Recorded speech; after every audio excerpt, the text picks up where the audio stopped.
5장 6절 이산 동적 시스템에 대해서 공부하도록 하겠습니다. 이 절의 학습 주제는 고유값 고유벡터 이론을 실생활에 어떻게 적용할 수 있는지를 알아보려고 합니다.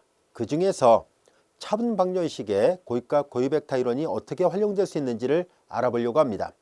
이 차분 방정식 xk 플러스 1 이퀄 axk는 이미 앞에서부터 우리가 계속 학습해 왔기 때문에 여러분들이 지금쯤이면 충분히 익숙하게 다룰 수 있는 그런 방정식이 아닐까 싶습니다. 이 차분 방정식에서 행렬 a는 실수 성분을 갖는 n차 정사각행렬이라고 가정하고 또한 대각화 가능한 행렬이라고 보도록 하겠습니다. 행렬 a가 대각화 가능한 행렬이기 때문에 1차 독립되는 고유벡터의 개수가 행렬의 차수 즉 n차라 얘기를 했었으니까 1차 독립이 되는 고유벡터의 개수가 정확하게 n개가 존재해야 되죠. 그래서 그 고유벡터가 바로 v1부터 vn이 있다고 가정해 보겠습니다. 그 얘네들은 전부 다 독립이에요. 서로 간에 다 독립입니다. 그리고 각각의 고유벡터에 대응하는 고유값들이 있겠죠. 그 고유값들을 각각 람다1부터 람다 n이라 하겠습니다. 그리고 다루기 쉽게 하기 위해서 우리는 편의상 람다1의 크기가 제일 크고 그 다음에 람다2의 크기 이런 식으로 되어 있다라고 가정하겠습니다. 즉 고유값의 크기가 제일 큰 것을 람다1이라 하고 그 람다1에 대하는 고유벡터를 v1이라 표현했다라고 생각하면 됩니다. 자, 이와 같이 각각의 고유값에 대한 고유벡터들이 1차 독립이 되는 고유벡터가 정확하게 n개가 존재하기 때문에 얘네들은 전부 다 하나하나를 살펴보면 행렬 A가 n차 정사각행렬이었기 때문에 이 V1, V2, Vn 얘네들 모두는 다 n×1 매트릭스입니다. 즉 행은 n개고 열이 하나로 주어지는 길쭉한 이런 매트릭스 모양으로 되어 있습니다. n×1 매트릭스이기 때문에 이들 모두는 다 Rn 공간 안의 원소라는 것을 알 수 있습니다. 각각의 벡터가 Rn 공간 안의 원소이고 또한 1차 독립이 되기 때문에 얘네들로 이루어진 집합은 또 하나의 기저가 된다는 것을 알 수 있습니다. Rn 공간상에서 1차 독립이 되는 n개의 벡터들로 이루어진 집합은 언제나 기저가 될 수 있습니다. 이때 이 기저를 이루고 있는 각각의 원소가 고유 벡터들로 구성되어 있기 때문에 이렇게 해서 만들어진 기저를 우리가 만약에 이제 베이시스 약자를 써서 스크립트 B로 표시해 볼까요? 이것을 우리는 고유 벡터들로 이루어진 기저라 해서 보통 간단하게 고유 기저라고 얘기를 합니다. 자, 우리는 이 고유 기저들의 원소들의 1차 결합으로 Rn 공간 안에 있는 모든 벡터들을 유일하게 표현할 수 있다는 것을 이미 앞에서 배웠었습니다. 우리가 벡터 공간 단원에서 벡터 공간 안에 한 기저가 주어져 있다라 가정했을 때 벡터 공간 안에 있는 임의 원소는 기저를 이루고 있는 원소들의 1차 결합으로 유일하게 표현이 가능하다는 것을 배웠었기 때문에 우리는 Rn 공간 안에 있는 임의 벡터를 생각해 보겠습니다. Rn 공간 안에 있는 임의 벡터를 편의상 X라 놔 보겠습니다. 이 벡터에 대해서 고유 기저들을 이루고 있는 이 얘네들의 1차 결합으로 유일하게 표현이 되는데요. 그래서 우리는 C1V1, C2V2 이런 식으로 유일하게 표현이 되는 상수 C1부터 Cn이 존재한다는 것을 알 수 있습니다. 자, 이때 우리는 지금 막 표현했던 이 고유 기저를 이루고 있는 원소들의 1차 결합으로 유일하게 표현되는 이 표현 방법을 이용해서 우리는 차분 방정식의 각각의 해를 하나하나 표현을 해보도록 하겠습니다. 우선 여기서 K는 0, 1, 2 이렇게 돼요. 자, 그래서 맨 초기값 x0부터 출발하도록 하겠습니다. 모든 벡터에 대해서 유일하게 표현이 되니까 그러면 초기값 x0에서부터 출발해 볼까요? 그러면 이제 편의상 여기다 그냥 똑같이 쓸게요. x0에 대해서 초기값 x0에 대해서도 마찬가지로 이렇게 표현이 가능하다는 것을 알 수 있습니다. 자, 그러면 이 차분 방정식에다 적용을 해볼까요? K가 0이었을 때 좌변은 첨자가 x1이에요. 우변은 ax0가 되고요.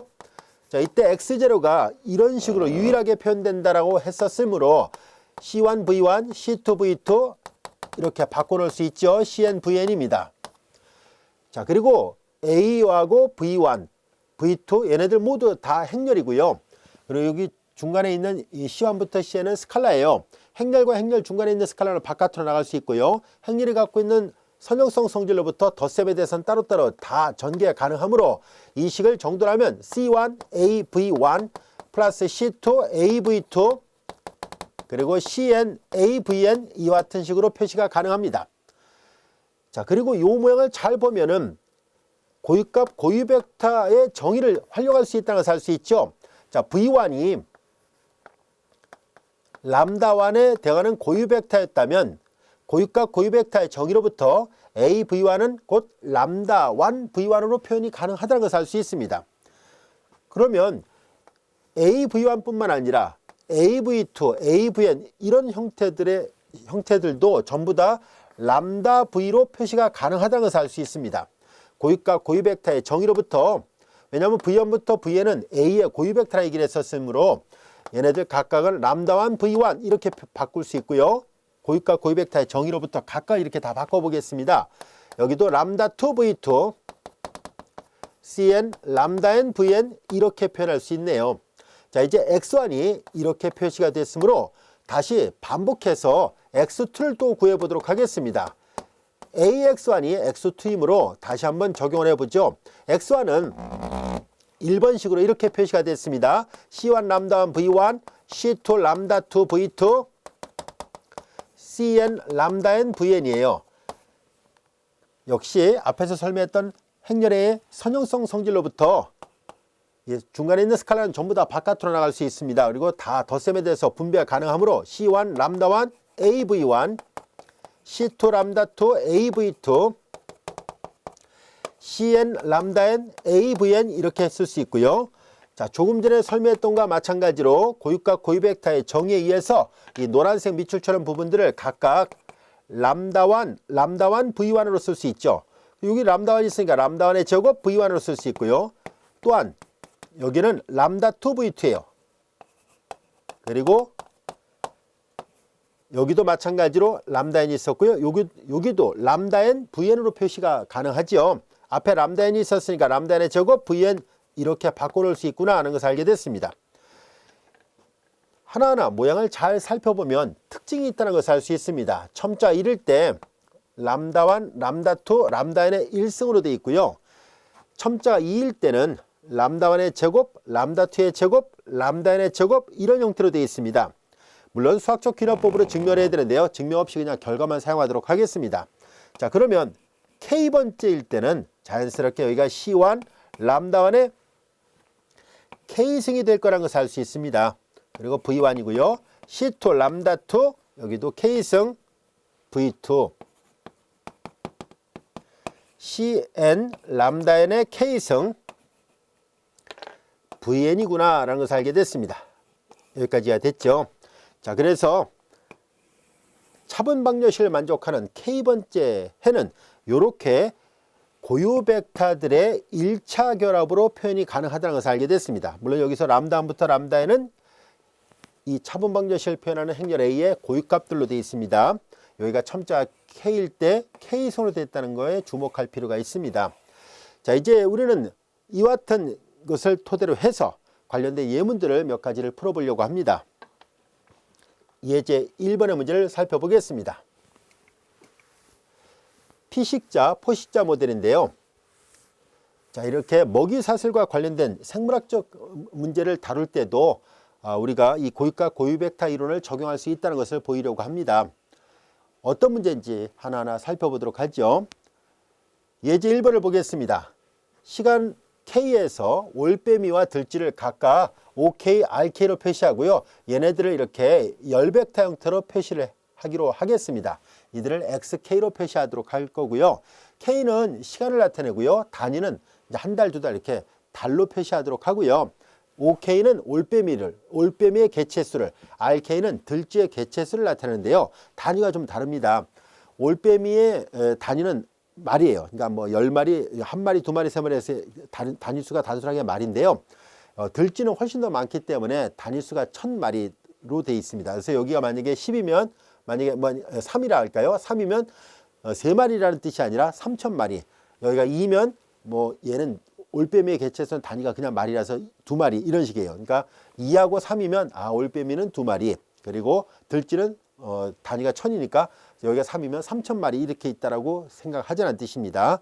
자, 이제 우리는 이렇게 돼 있을 때 이 피식자, 포식자 모델에 대해서 우리는 조금 전에 설명했던 것처럼 xk 플러스 1 이퀄 a, xk라는 이걸 만족하는 이런 차분 방정식을 만족하는 행렬 a를 실험에 의해서 다음같이 관찰에 의해서 또는 실험에 의해서 우리가 다음같이 얻었다라고 가정하겠습니다.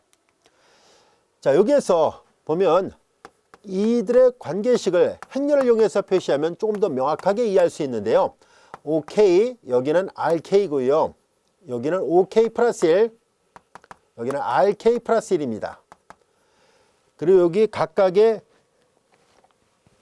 행렬의 개수는, 행렬의 성분은 0.5, 0.4, 여기는 마이너스 P, 1.1 이렇게 돼 있고요. 이 모양이 바로 여기가, 이걸 아까 XK라 놨었으니까 이게 행렬 A가 되는 거예요. 아직 P가 결정이 안 돼 있습니다. 그래서 그러나 얼마인지는 몰라도 양수로 주어지는 하나의 변수라고 생각을 하도록 하겠습니다.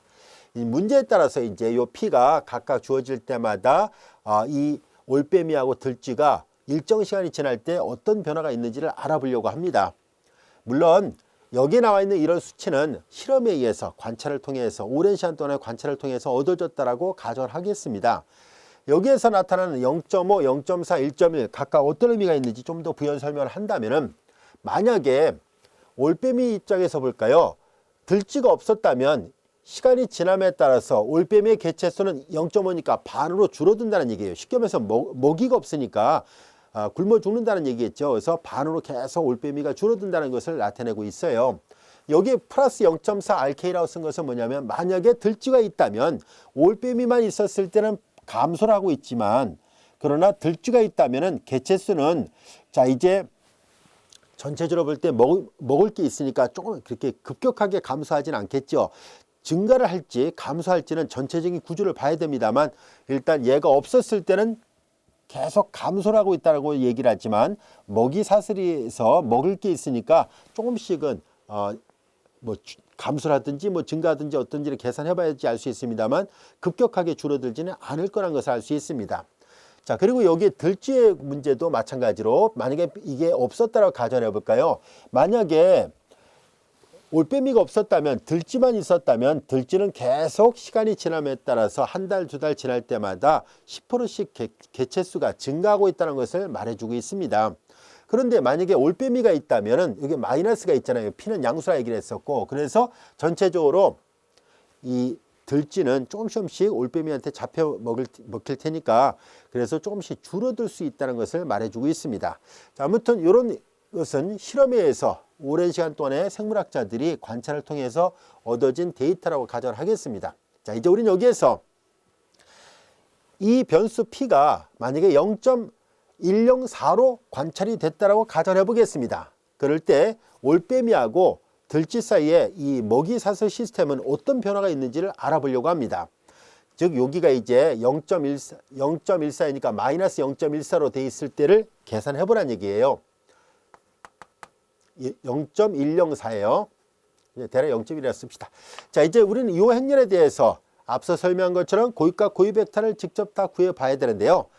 우리 이제 계산 과정은 생략하고 그 결과만 갖고 분석을 해 보도록 하겠습니다.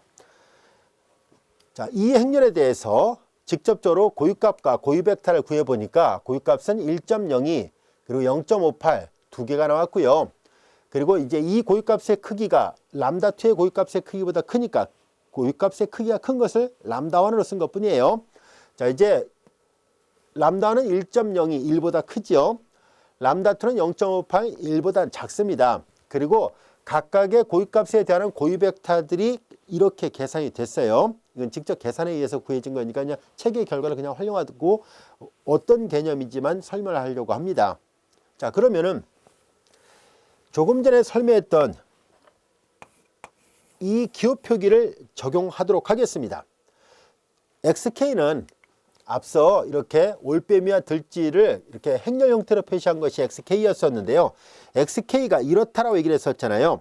자, 그러면 고유값과 고유벡터가 주어졌었으니까 올빼미와 들쥐를 나타내는 매트릭스 OK 그리고 RK는 각각의 개체수가 일정 시간이 지날 때마다 어떤 변화가 있는지를 나타내는 식을 표현해 보려고 합니다.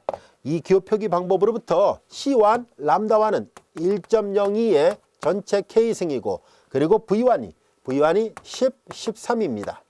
그리고 플러스 C2의 람다2의 K승 람다2가 0.58이에요. 그리고 K승 그리고 V2는 5.1입니다. 이것이 일정 시간이 지난 후에 올빼미와 그리고 들쥐의 개체수를 나타내는 식입니다. 해가 이렇게 표현됐다는 것을 알 수 있는데요. 이제 K는 시간이기 때문에 계속 이 과정이 반복된다고 가정해 보겠습니다. 일정 시간이 지나면 어떤 변화가 있을까 하는 것을 알아보려고 하는데요. 시간이 계속 흘렀을 때 여기 이 모양을 잘 볼까요? 여기는 1보다 작죠. 1보다 작은 건데 K가 계속 무한대로 가봐요.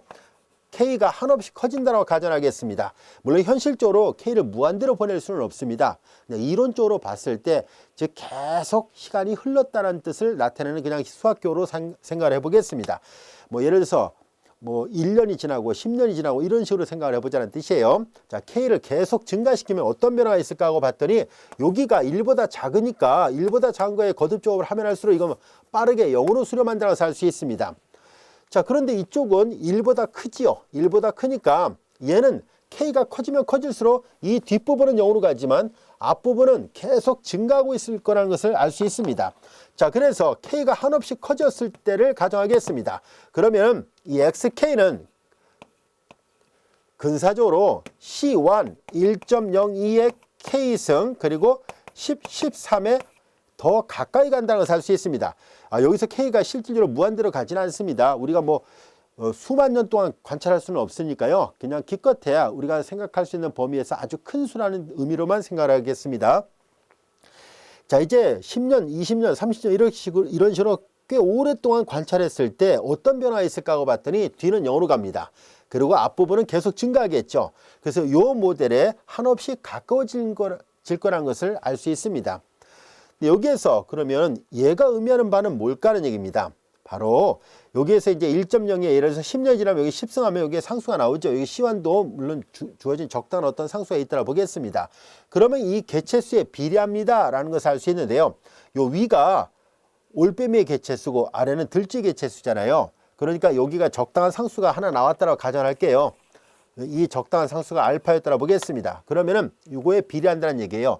이제 여기는 올빼미 10마리당 여기는 단위가 1000이니까 들쥐는 13,000마리에 비례하게끔 계속 개체수가 유지가 된다는 것을 말해주고 있습니다. 그래서 이렇게 고유값이 1보다 크면은 이와 같은 먹이사슬 문제에서 소멸되지 않고 계속 그 개체수가 어느 정도 비율을 유지하고 있다는 것을 말해주고 있습니다. 하지만 이렇게 고유값이 만약에 1보다 작아진다면은 한없이 지나면은 결국은 먹이도 없어지니까 그 올빼미도 결국은 언젠가는 이제 먹을 게 없으니까 죽는다는 얘기죠. 그러니까 그 올빼미도 그리고 들쥐도 모두 다 멸족한다는 것을 말해주고 있습니다. 자, 그래서 우리는 이 고유값 고유벡터 이론이 갖고 있는 의미가 어떤 것인지를 보다 명확하게 이와 같은 차분방정식 이론에서 보면 알 수 있는데요. 여기가 고유값이었었죠. 얘는 고유값에 대한 고유벡터였는데요. 개체수가 얼만큼 남아있게 될지를 확인해 줄 수 있는 게 바로 고유벡터 역할이었다는 것을 알 수 있고요. 고유값이 1보다 크면 생존, 고유값이 1보다 작으면 멸족이라 할까요? 이제 그렇게 된다는 것을 알 수 있습니다. 자, 이와 같은 어떤 생물학적 분야에서 고유값 고유벡터가 갖고 있는 의미를 확인해 볼 수 있었습니다. 자, 이제 그러면 그래프를 이용한 또 다른 문제를 살펴보도록 하겠습니다. 자, 우린 여기서 다뤘던 내용들은 보다시피 이 행렬이 대각 행렬이 아니라 바로 임의대로 주어졌던 어떤 행렬이었었는데요. 계산의 편리성을 고려해서 일단 몇 가지 예문들은 예제 2번부터 예제 4번까지는요. 주 대각선만 있고 나머지가 0이 되는 대각 행렬인 경우를 가지고서 우리가 설명을 해보도록 하겠습니다. 자, 그래프를 이용한 해외 설명에서 이제 만약에 이와 같은 차분방정식을 만족하는 행렬 A가 이런 모양이었다고 그냥 가정한 것뿐이에요. 이때 얘는 분명히 대각 행렬이거든요. 주대각선을 중심으로 마주보는 게 모두 0으로 되어 있습니다. 대각선 성분만 남아있고 나머지가 다 0이었으니까 대각행렬이에요. 이 대각행렬의 고유값은 이 주대각선 성분이 바로 고유값이 됩니다. 따로 계산할 필요 없어요. 즉 A-람다의 디터미넌트를 여기다 놓고 풀어봤자 결과적으로 람다는 0.8과 0.64 두 개가 있다는 것을 알 수 있습니다. 이때 고유값 중에 큰 거를 람다1, 작은 거를 람다2라 놓겠습니다. 그러면 람다1은 0.8이고 람다2는 0.6이에요. 그리고 이와 같은 대각행렬이 주어졌을 때 0.8에 대하는 고유 벡터 V1은 1, 0이고요. 0.64에 대하는 고유 벡터는 0, 1입니다. 자, 그래서 이렇게 0.8에 대하는 고유 벡터, 0.64에 대하는 고유 벡터 이와 같이 되어 있고요. 조금 전에 설명했던 것처럼 이와 같이 x의 k승을 또 역시 계산을 해보겠습니다. 그럼 xk를 표시하면은 C1에 람다1 0.80의 k승 그리고 1, 0이고요. 그 다음에 C2에 역시 0.64의 k승 0일입니다. 조금 전에 설명했던 것과 마찬가지로 얘네들은 k가 무한대로 갈 때 어떤 변화가 있는지 한번 살펴볼까요? k가 무한대로 갈 때 xk는 여기 고유값이 둘 다 1보다 작기 때문에 얘 빠르게 0으로 가고 얘도 빠르게 0으로 간다는 것을 알 수 있습니다. 그래서 이 경우에는 올빼미도 그리고 앞서 얘기했던 것처럼 들지도 결국은 남아있지 않게 된다는 것을 알 수 있습니다. 자, 이때 여기 잘 보면 xk는 0에 가까워진다. 이 말은 곧 무슨 말이냐면 이게 제로 벡터라는 얘기니까 여기가 0, 0잖아요. 그러면 좌표 평면상의 그래프를 그려보려고 하는데요. 우리는 여기가 뭐 수평축이 올빼미, 세로축이 만약에 들지의 개체수를 나타내는 식이라고 만약에 가정한다든지 표현을 해보겠습니다. 자, 그러면은 그냥 단순하게 이거 들지다 뭐다 하지 말고요. 그냥 어떤 다른 방법에 적용했다라고 가정하겠습니다. 그냥 단순하게 가정해 볼게요. 그냥 여기가 x1이라 하겠습니다. 여기 x1, x2라 보겠습니다. x1, x2 이렇게 표현했을 때, 자, 이런 경우에 대해서 고유값이 둘 다 이렇게 그 크기가 1보다 작은 경우에 대해서는 k가 무한대로 갈 때 xk는 제로로 가거든요. 그러면 이 원점이거든요. 얘는 좌표로 말하면 얘가 x1, x2니까요. 좌표로 본다면 이게 원점이 되는데, 그러면 시간이 지남에 따라서 계속 0에 수렴한다는 것을 말해주고 있거든요. 이때 이 원점을 우리가 뭐라 말할 것이냐면은 보통 이 원점에 대해서 우리는 다음 같은 표현을 사용하려고 합니다. 어트랙터 번역할 때 이제 유인자라 번역을 했네요. 다른 공학책 같은 데서는 이 원점을 흡입점이라고 표현하기도 합니다. 그래서 이제 이렇게 유인자 또는 흡입점, 이게 요 점을 얘기할 때 그 흡입점이라고 표현하기도 하거든요. 그래서 우리 책에서 번역하시는 분들이 유인자라 번역했었으니까 이제 유인자라 표현하도록 하겠습니다. 자, 이때 이 조건을 만족하는 점들을 하나하나 살펴보고 있는데요. 만약에 초기값이 여기 있을 때는 이렇게, 초기값이 여기 있을 때는 이런 식으로 원점에 접근해 간다는 것을 말해주고 있습니다.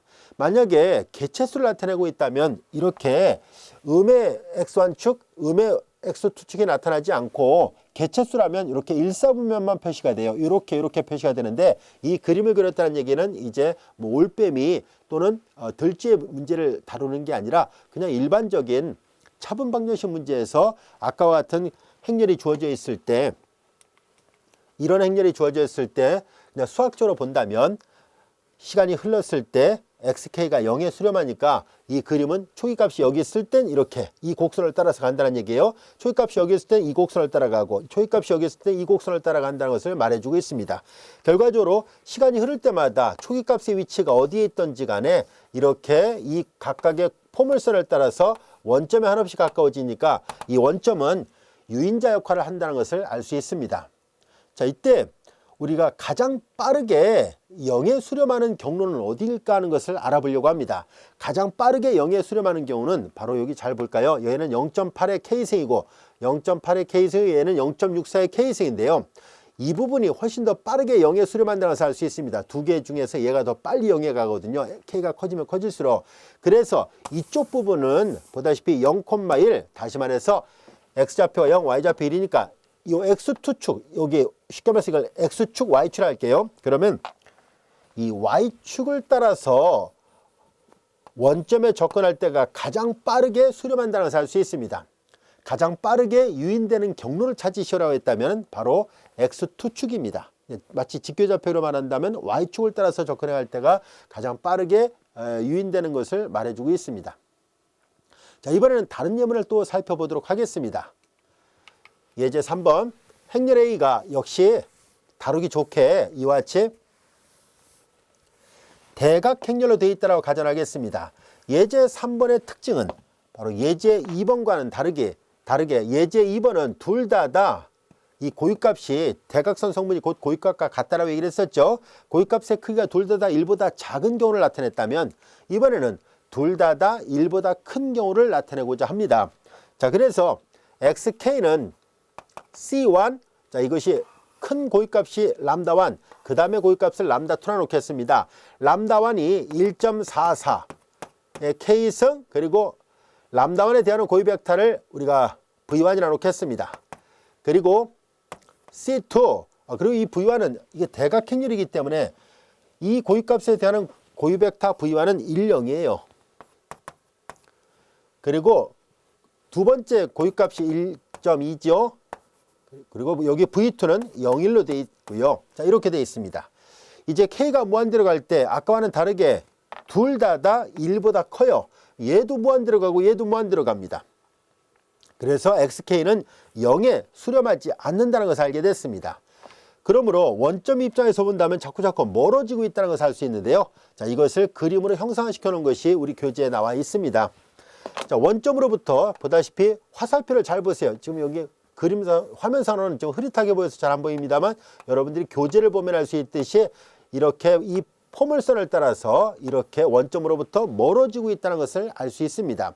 그러다 보니까 원점으로부터 자꾸 멀어지고 있기 때문에 이럴 경우 원점을 뭐라 얘기를 하냐면 반발자라고 얘기를 합니다. 가까워지면 유인자라고 얘기를 하고 멀어지면 이렇게 반발자라고 표현하도록 하겠습니다. 다른 분야에서는 이렇게 될 때 얘를 우리가 분출점이라고 얘기를 합니다. 이런 원점은 분출점, 그리고 이렇게 되면은 흡입점 이렇게 얘기를 해요. 그래서 싱크 소스 이런 말을 사용하고 있습니다. 자, 이제 이렇게 되면 싱크, 이렇게 되면 소스라고 얘기를 하는데요. 싱크 소스로도 표현하고 있고요. 이렇게 반발자 또는 유인자라는 말로도 사용되고 있습니다. 자, 이제 이 그림의 내용 충분히 이해할 수 있겠죠? 보다시피 고유값의 크게 1보다 크니까 원점은 반발자가 될 수밖에 없구나 라는 것을 알게 됐습니다. 자, 이때 가장 빠르게 멀어지는 것은 어느 경로일까 하는 것을 또 알아보려고 합니다. 가장 빠르게 반발하는 경로를 찾고자 하는데요. 앞에서 했던 것과 마찬가지로 이번에는 1.44의 거듭조업이 훨씬 더 얘보다 1.2의 거듭조업보다 훨씬 더 빠르게 무한대로 가죠. 그래서 여기 1, 0이니까 바로 1, 0이니까 쉽게 말해서 이제 X축이라 가정할게요. 여기서는 이제 X1, X2로 되어 있습니다. X축을 따라서 갈 때가 가장 빠르게 반발하는 경로다라는 것을 알 수 있습니다. 가장 빠르게 반발하는 경로도 역시 고유값을 보고 찾을 수 있습니다. 그리고 그 경로는 이 고유 벡터에 의해서 확인이 가능합니다. 이 문제도 이해할 수 있겠죠? 자, 그래서 우리는 예제 3번에서는 원점이 반발자가 됐었고 예제 2번에서는 원점이 유인자가 됐었는데요. 이제 예제 4번에서 원점이 이제 새들 포인트, 안장점이 되는 경우를 살펴보려고 합니다. 자, 그런 경우는 바로 행렬이 다음과 같이 되어 있어야 되는데요. 하나는 여기 보세요. 고유값이 1보다 크고 하나는 고유값이 1보다 작은 경우를 나타내고 있습니다. 역시 대각행렬이니까 고유값에 대항하는 고유 벡터는 얘에 대항하는 고유 벡터는 1, 0이고요. 얘에 대항하는 고유 벡터는 0, 1로 됩니다. 자, 그래서 여기가 2.0이고 여기는 0.5예요. 자, 하나는 1보다 크고 하나가 1보다 작다는 것을 알게 됐습니다. 예제 2번은 둘 다 작은 경우였고요. 즉 두 개의 고유값이 모두 다 그 크기가 1보다 작은 경우, 예제 3번은 두 고유값의 크기가 다 같이 1보다 큰 경우, 예제 4번은 고유값의 크기가 하나는 1보다 크고 하나는 1보다 작은 경우예요. 이제 K가 무한대로 갈 때 얘는 1보다 작으니까 빠르게 0에 수렴하죠. 그래서 XK는 이 값에 한없이 가까워지고 있다는 것을 알 수 있습니다. 즉 XK는 C1 2.0의 K승의 10. 자, 요거에 한없이 가까워진다는 것을 알 수 있는데요. 자, 이렇게 여기는 2,0이니까 쉽게 말해서 이제 요 X환축, 뭐 우리가 직교좌표로 말한다면 X축이라 볼게요. X축을 따라갈 때는 가장 빠르게 반발을 하게 되고요. 앞서 얘기했던 것처럼 반발하는 경로는 바로 X환을 따라서 갈 때가 가장 빠르게 반발하게 되고요. 가장 빠르게 유인되는 경로는 이게 거듭 하면 할수록 0으로 가잖아요. 그래서 가장 빠르게 유입되는 경로는 바로 이 0,1, 다시 말해서 X2축이니까 그냥 Y축을 할게요. Y축을 따라올 때 가장 빠르게 유인되는 경로가 되고요. 그리고 X축을 따라갈 때가 가장 빠르게 반발하는 경로가 됩니다. 자, 그리고 이 두 개를 하나하나 다 좌표 평면상의 그래프를 그려보면 이런 모양으로 나타나는데요. 자, 보다시피 여기다 덧칠해서 표시할게요. X1축을 따라갈 때가 가장 빠르게 반발하게 되고요.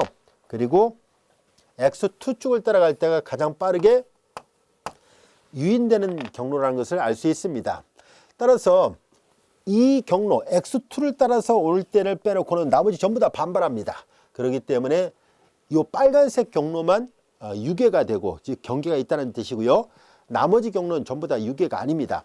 그리고 이 그림을 보면 알 수 있듯이 이 X2축 위에 있지 않고서는 전부 다 점이 여기 있을 때는 이렇게 가고요. 또 점이 여기 있을 때는 이런 식으로 가고, 교재 그림을 보면 점이 여기 있을 때 이렇게 화살표 모양을 잘 보세요. 이렇게 되고 있다는 것을 알 수 있습니다. 그래서 이렇게 되니까 이때 이 원점을 우리는 새들 포인트라 얘기를 합니다. 새들 포인트의 특징은 보다시피 특정 경로상에서는 유입되고 특정 경로상에서는 반발하고 나머지 경로는 전부 다 이렇게 우회하는 형태로 나타날 때 원점을 우리는 안장점이 된다라고 표현하도록 하겠습니다. 자, 우리 이 세 가지 예문을 잘 살펴보면 이 세 가지 예문은 전부 다 행렬 A가 대각 행렬이었었습니다. 즉 고위값과 고위벡터를 판정하기 쉽게 이렇게 대각 행렬 형태로 되어 있었는데요. 모든 행렬이 다 대각 행렬은 아닙니다. 자, 그래서 우리는 앞에서 5장 3절에서 행렬의 대각화라는 것을 공부했었죠. 그래서 행렬 A가 만약에 이와 같은 대각 행렬이 아니었을 때 주어진 행렬 A가 xk 플러스 1 이퀄 ax라는 이와 같은 차분 방정식에서 앞서 설명했었죠. 이 행렬 A가 대각화 가능한 행렬이라 가정하자라고 얘기를 했었습니다. 따라서 행렬 A가 대각화 가능한 행렬이라면은 우리가 5장 3절에서 배웠던 것처럼 대각화를 시키려고 합니다. 왼쪽에다 P 인버스, 오른쪽에다 P를 곱해서 다이고널 매트릭스 D와 닮은 꼴을 만들 수 있죠. 여기서 P는 이미 여러분들이 잘 알다시피 1차 독립이 되는 고유벡터를 열로 배열해서 만든 행렬이 P입니다. 그리고 이 P는 항상 가역 행렬이라서 P 인버스가 구해지고요. 따라서 양변에 왼쪽에다 P, 오른쪽에다 P 인버스를 곱하면 좌변은 A가 될 것이고 왼쪽에다 P를 곱하고 오른쪽에다 P 인버스를 곱하면 행렬 A가 이렇게 표현되죠. 자, 이제 이 행렬이 고유벡터를 이용해서 이렇게 분해가 됐다는 것을 이미 앞에서 배웠었습니다. 자, 그러면 이 원리를 이용해서 이 문제를 해결해 보려고 합니다. 그래서 요 식에다가 대입을 해 보려고 하고요. 그 다음에 여러분들이 이미 잘 알다시피 변수 변을 이용해서 xk는 p, yk 이와 같은 이 p는 조금 아까 설명했던 p와 동일한 p예요. 자, 이와 같은 변수 변을 이용하면은 비록 처음에 주어졌던 행렬이 대각 행렬은 아니었을지라도 이런 새로운 변수 변환에 의해서 대각화시키는 것이 가능하다는 것을 알 수 있습니다. 자, 실제로 우리는 이 식에다가 계산을 해보겠습니다. xk 플러스 1 이퀄 axk가 있을 때 자, 변수변을 적용합니다. 이런 변수변을 적용하면 여기 k가 첨자가 k였을 때 이렇게 되니까 k 플러스 1이면은 p, yk 플러스 1 이렇게 될 것이고요. 그 다음에 이제 a, 그 다음에 xk는 p, yk입니다. 이때 행렬 a가 자, 요렇게 분해가 될 수 있으므로 이 식을 여기다 대입을 합니다. 여기다 대입을 하니까 p, d, p 인버스 그리고 p, yk가 됐죠.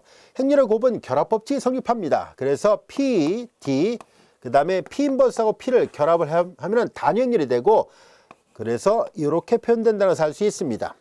즉 좌변은 p, yk 플러스 1은 우변의 p, d, yk가 됐는데요. p는 가역행렬입니다. 그래서 양변에 왼쪽에다 p 인버스를 곱하면은 다음 같은 식을 얻을 수 있습니다. 왼쪽에다 p 인버스 곱하니까 좌변은 yk 플러스 1 그리고 이제 여기는 P 인버스 곱하니까 P 인버스 P를 서로 곱하면 단위역률이 되니까 DYK가 된다는 것을 알 수 있죠. 이때 D는 이 D를 나타냅니다. 여기서 말하는 D는 대각행렬이고요. 이 대각행렬은 주대각선이 고유값들로 배열되어 있습니다. P를 만들 때 V1, V2, V3 쭉 가서 Vn 형태로 배열을 했다면 다이애고널 매트릭스 D를 배열할 때 일행렬부터 V1, V2, V3, Vn으로 배열되어 있습니다.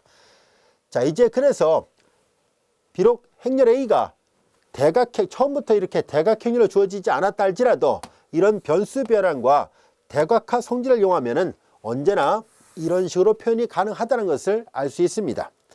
자, 이제 그래서 이런 원리를 이용해서 우리가 좀 더 일반적인 행렬에 대해서도 우리가 앞에서 배웠던 이렇게 유인자라든가 또는 반발자라든가 이런 안장점 이런 내용들을 우리가 확인해 볼 수 있습니다. 자, 여기에서 저자가 여기는 전부 다 XK 플러스 AXK로 써놓고 여기만 이렇게 YK 플러스 1을 이렇게 표시한 것은 바로 이런 것들을 암시하기 위해서 일부러 기호 표기를 그렇게 표시한 거예요. 자, 이제 우리는 변수 변화, 조금 전에 설명했던 이 일반적인 행렬에 대해서 이런 변수 변화를 이용해서 이렇게 D가 다이애고널 매트릭스로 표현할 수 있다는 것을 배웠었는데요. 그러면 예제 5번에다 그 원리를 적용을 해 보려고 합니다. 자, 이제 행렬 A가 이렇게 주어져 있을 때 우리는 이 행렬에 대해서 고유값과 고유벡터를 다 구했다라고 가정하겠습니다. 그래서 고유값 이렇게 되고 고유벡터 이렇게 되어 있을 때 고유값과 고유벡터 이렇게 구해졌을 때 큰 고유값의 크기가 가장 큰 것을 이제 람다1으로 표시한 거예요. 얘가 람다1이고 얘가 람다2였다라 보겠습니다. 람다1에 대한 고유벡터 구해졌고 람다2에 대한 고유벡터 구해졌는데요. 조금 전에 설명했던 것처럼 이와 같은 변수 변화를 이용하면은 이런 모양으로 바꿀 수 있습니다 라는 것을 알 수 있습니다. 즉 문제에서 처음에 주어진 거는 XK 그리고 XK 플러스 1 사이의 관계였다면 이제 이렇게 변수 변환에 의해서 XK가 아니라 YK를 이용해서 표시한다면 이런 모양으로 새로운 식을 얻게 됩니다. C1 그리고 앞에서 했던 것처럼 여기는 람다1이에요. 람다1은 2의 K승 그리고 이제 그에 대응하는 고유벡터 V1이 있겠죠. 자, 이제 여기 V1 1-1이고요. C2 그리고 람다2, 람다2는 0.5예요. 그리고 11 이와 같이 되어 있습니다. 자, 여기 보면은 이 고유값의 크기는 1보다 커요. 그래서 K가 무한대로 갈 때 앞서 설명한 것처럼 얘는 1보다 작으니까 빠르게 0으로 수렴할 것이고 결과적으로 K가 한없이 커지면 커질수록 이 YK는 점차 C1, 2의 K승 1-1에 수렴한다는 것을 알 수 있습니다. 자, 여기에서 가장 큰 유인되는 방향과 가장 크게 반발하는 방향을 찾아보세요 라고 얘기를 했는데요. 자, 얘가 가장 빠르게 0으로 가니까 1,1. 자, 이제 그림을 보면 이게 좀 흐릿하게 보이긴 합니다만은 여기다 축을 하나 표현을 해 보도록 할게요. 이쪽이 바로 1,-1 벡터예요. 여기 어딘가에 1,-1이 있다라 보겠습니다. 얘를 V1 축이라 하겠습니다. 그리고 11이죠. 그래서 여기가 요 점이 1,1이라고 가정한다면 이쪽 방향의 축이 V2 벡터를 포함하고 있는 축이에요. 자, 그래서 가장 크게 반발하는 데는 어디고 가장 크게 유인되는 경로는 어딘가 하고 봤더니 자, 1,1 요 파란색이네요. 파란색 벡터 방향으로 갈 때가 가장 빠르게 0으로 수렴하죠. 그래서 가장 크게 유인되는 방향이 바로 1,1 벡터 방향이에요. 자, 그래서 이 파란색 벡터 방향으로 K가 커질 때마다 가장 빠르게 유인되는 방향이 되고요. 그 다음에 보라색으로 표시해 볼게요. 이번에는 1,-니까 V1 벡터 방향으로 갈 때가 가장 크게 반발하는 방향입니다. 가장 크게 반발하는 방향이구나 라는 것을 알 수 있습니다. 교재 그림을 잘 보세요. 선생님이 이렇게 화살표 표시한 거랑 방향이 일치한다는 것을 알 수 있습니다. 자, 그리고 나머지 점들, 예를 들어서 여기 있는 점이 있다면 이렇게, 여기 있는 점이라면은 이번엔 이런 식으로, 그래서 방향이 그렇게 표현됐다는 것을 알 수 있습니다.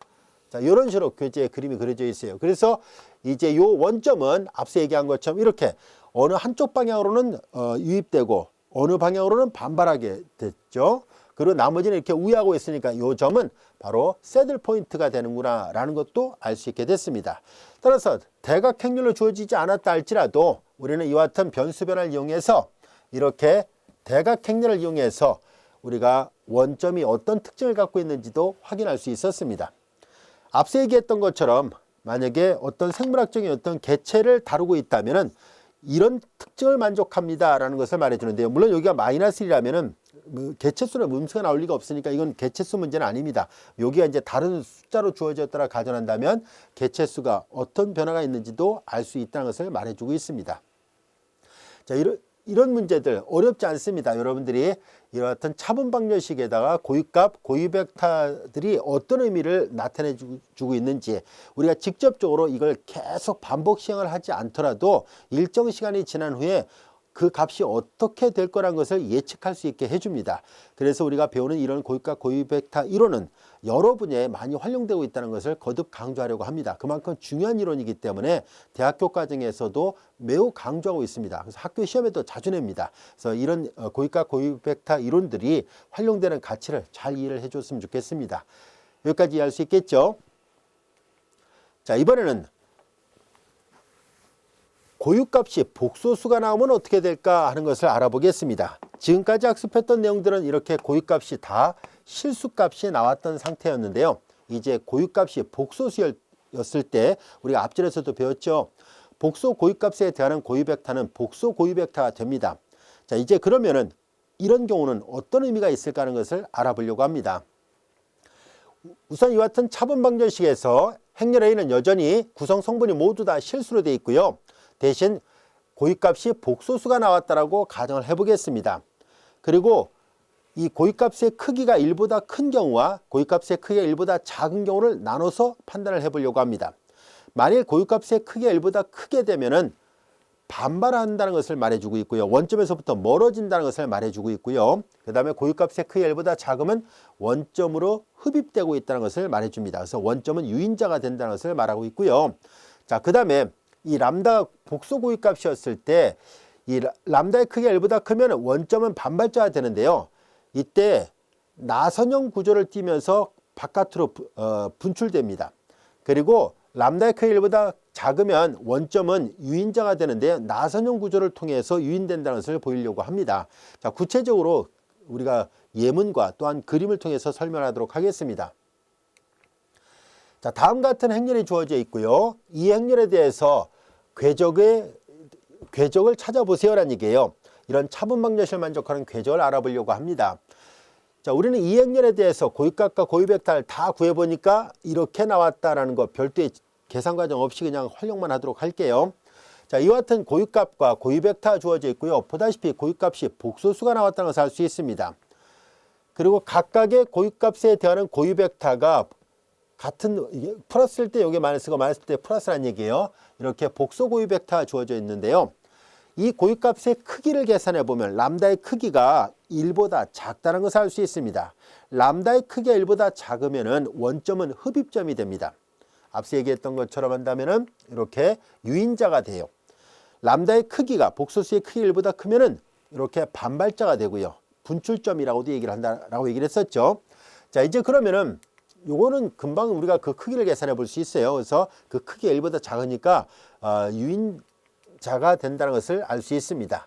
자, 그리고 이제 교재 그림을 보면은 자, 이렇게 여기가 아마 3,0인가 아마 그럴 거예요. 교재 이제 문제에서 저자가 x0 값들을 세 가지를 표시를 했습니다. 여기는 뭐 3,0, 여기는 뭐 0,2, 여기는 뭐 0,25인가 아마 그렇게 돼 있을 거예요, 책에요. 그래서 이렇게 0,25 또는 0,1 합시다. 여기는 마이너스 0,-2 또는 마이너스 2.5인가 아마 그렇게 돼 있을 텐데요. 이렇게 세 군데의 초기값이 있었을 때 이런 행렬에 대해서 계속 앞서 했던 것처럼 차분 방정식을 적용하면 어떤 변화가 있을까 하고 봤더니 x0 여기 있을 때요. 자, 분필로 표시하도록 할게요. 화살표 모양을 잘 보세요. x0 여길 때 x1, x2, x3니까 자꾸 줄어들어요. 그런데 모양을 잘 보세요. 나선형 구조를 이루면서 나선형 궤적을 이루면서 원점으로 가까워지고 있다는 것을 알 수 있습니다. 그 다음에 마찬가지로 여기에 x0가 있었을 때는 x1, x2, x3 이렇게 있거든요. 자, 이렇게 역시 나선형 구조를 이루면서 원점에 가까워지고 있다는 것을 알 수 있습니다. 마찬가지로 x0가 여기 있었을 때 x1, x2, x3에서 나선형 구조를 이루면서 이렇게 원점에 가까워지고 있기 때문에 원점은 유인자가 된다는 것을 확인할 수 있습니다. 자, 이렇게 물론 이런 것들은 사실상 일일이 다 계산하기는 어렵죠. 그래서 오늘날 컴퓨터 그래픽을 이용해서 활용을 하고 있습니다. 고학년 계산기라든가 이런 것들 프로그램 같은 게 잘 알려져 있는 게 많이 있기 때문에 일일이 손으로 계산하지는 않는다 할지라도요. 그래프를 그려보면 이렇게 원점이 이렇게 유인자 역할을 하고 있구나라는 것을 확인할 수 있습니다. 자, 이번에는 행렬의 규모를 좀 더 키워서 3차 정사각 행렬로 확대해 보겠습니다. 자, 이제 저자가 이렇게 전박이 올빼미의 생존이라고 제목을 붙여놓고 자세하게 설명해 놨습니다. XK는 자, 여기는 올빼미의 그 태어난 지 얼마 안 된 올빼미, 그 다음에 이제 여기는 성체인 다 큰 올빼미, 그 다음에 여기는 성장기에 있는 올빼미의 개체수를 이렇게 3x1 매트릭스로 표현했을 때요. 자, 이제 차분 방정식 xk 플러스 l 이퀄 axk의 관계식을 나타내는 행렬 a가 이렇게 되어 있다고 가정한 거예요. 그냥 이렇게 되어 있다고 가정했을 때 이 행렬의 고유값을 구해보니까 람다1이 0.98, 람다2가 이렇게 돼 있고 람다3가 이렇게 돼 있어요. 행렬의 구성 성분이 모두 실수일 때 복수 고유값을 갖게 되면 반드시 켤레 복소수가 있다고 얘기를 했었죠. 그리고 각각의 크기를 계산해 보니까 람다1의 크기는 0.98 그 자체예요. 람다2의 크기 루트 실수부의 제곱 더하기 헛수부의 제곱을 해버리니까 람다2의 크기나 켤레 복소수 크기나 똑같거든요. 계산해 보니까 0.445예요. 그래서 이게 제일 크니까 이제 그래서 람다1을 붙인 거고요. 그냥 편에서 나머지는 람다2, 람다3라 한 거예요. 자, 이제 요거 계산해 보니까 이런 모양으로 나왔고요. 그러면은 이 차분 방정식을 만족하는 이 개체수의 변화가 어떻게 되는가를 살펴보니까 xk는 c1, 람다1이 0.98의 k승, 그리고 v1이 뭔지 몰라도 그냥 잇따라 보겠습니다. 그리고 c2에 그 다음에 람다2, 그냥 얘는 그냥 람다2라 쓸게요. 람다2의 k승 v2, 그 다음에 여기 람다3예요. c3에 람다3의 k승 v3 이렇게 했을 때 이 람다2의 크기, 람다3의 크기, 람다1의 크기가 각각 다 1보다 작아요. 이들 모두가 1보다 작으니까 k가 무한대로 가면은 k가 한없이 커지면 커질수록 요거이면 xk는 이것도 0으로 가고 얘도 0으로 가고 얘도 0으로 가니까 xk가 0으로 간다는 것을 알 수 있습니다. 즉 이 올빼미는 결과적으로 이 전박이 올빼미는 결국은 뭐 태어난 지 얼마 안 된 올빼미든 성체 다 큰 올빼미든 또는 성장기에 있는 올빼미든 간에 결과적으로 다 소멸된다는 것을 말해주고 있습니다. 근데 만약에 요 행렬에 의해서 요 이행렬의 원소를 살짝 바꾼 게 예제 7번이에요. 예제 7번 다른 건 다 똑같은데 여기를 0.3으로 바꿨을 때 그럼 당연히 행렬의 모양이 바뀌었으니까 고유값과 고유벡터도 바뀌겠죠. 그래서 고유값, 고유벡터 다 계산해 보니까 또 이렇게 됐어요. 자, 여기 보면은 이번에는 이 람다1이 보다시피 1.01이에요. 그리고 얘네들 람다2하고 람다3의 고유값의 크기를 계산해 보니까 1보다 작아요. 그래서 조금 전에 했던 것처럼 이렇게 차분 방정식을 이용해서 식을 쭉 계산해 볼 때 xk는 여기가 람다1이 이제는 1.01이잖아요. 여기를 바꿔 놓을게요. 1.01. 그리고 이제 v1도 이미 문제에서 주어져 있습니다. 이거 계산해 보니까 이게 나왔다는 뜻이거든요. 1.01 그리고 여기가 v1이 10, 3, 31이에요. 근데 나머지 람다2, 람다3는 그 크기가 1보다 작아요. 역시 k가 무한 들어가면 두 번째와 세 번째는 빠르게 0에 수렴하고 그 다음에 이제 첫 번째는 얘가 1.01이니까 1보다 크잖아요. 그래서 결과적으로 시간이 계속 흐르면 이 개체수는 1.01의 k승에 그리고 10, 3, 31에 거의 근사적으로 가까워진다는 것을 알 수 있고요. 얘는 어차피 상수잖아요. 얘를 알파로 놓는다면은 이 올빼미, 그 전박이 올빼미의 그 태어난 지 얼마 안 된 올빼미 개체수, 이게 이제 성장기에 있는 올빼미의 개체수, 그리고 다 큰 올빼미의 개체수가 요거에 비례해서 수렴한다는 것을 말해주고 있습니다. 즉 이 값에 수렴한다는 얘기예요. 뭐 단위가 말이라고 한다든가 또는 뭐 단위가 있겠죠. 뭐 개체수를 조사했을 때 단위가 있을 텐데요. 자, 이제 이런 비율로 일정하게 이 개체가 생존한다는 것을 말해주고 있습니다. 자, 우린 지금까지 우리가 차분방정식 이론에다 고위값과 고위벡터 이론을 적용했을 때 각각의 어떤 의미가 있는지를 살펴봤었습니다. 물론 고위값, 고위벡터가 이와 같이 차분방정식 이론, 즉 생물학적 문제에만 적용되는 것이 아니라 자연과학 분야라든가 공학 분야, 경제학 분야 등등 다양한 분야에 많이 활용된다는 것을 여러분들이 다른 응용 선형대 수학책 등을 보면 알 수 있을 겁니다. 우리는 이 절에서 우리가 이와 같은 이산 시스템을 통해서 고위값, 고위벡터가 활용되는 것을 살펴봤었고요. 이제 이어서 5장 7절에서는 미분방정식 문제를 풀 때도, 연립선형 미방을 풀 때도 이와 같은 고위값, 고위벡터를 활용할 수 있다는 것을 알아보려고 합니다. 5장 7절의 문제를 같이 공부하도록 하겠습니다.